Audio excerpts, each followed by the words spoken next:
menunjukkan bahawa access token belum lagi dikeluarkan dan latihan untuk jurutera belum lagi bermula dan pengambilan 100 penyelidik untuk R&D masih belum lagi dimulakan. So lepas tu muncullah satu perincian yang sangat menarik, iaitu James Chai. Beliau merupakan salah satu perunding utama bagi pihak kementerian dan tidak lama kemudian James Chai ni telah menyertai ARM Holdings. Dan kerana isu ni ramai mempertikaikan conflict of interest. Dan sebenarnya dalam podcast penjelasan Rafizi adalah kerana ARM Holdings ini set up dekat Malaysia and lepas tu he has also resigned. So it was like the whole thing is not that. That is somehow the reason kenapa James Chai ni menyertai ARM Holdings. Itulah penjelasan dia. But still there are people who are questioning.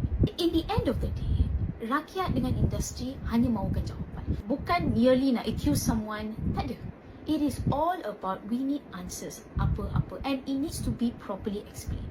Because you have to understand, we have gone through terrible times. When people ask questions, they demand answers. Dan adalah tanggungjawab kita untuk jawab soalan tersebut. Dan sebenarnya Rafizi is very capable of untuk mengulas perkara and he can actually make things very understandable.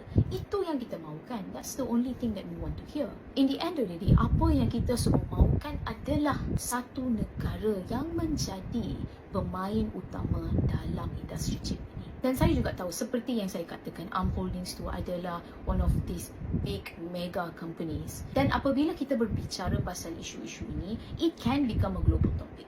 That's why I think we need to find the right way to communicate to the public so that all of the doubts are being cleared out.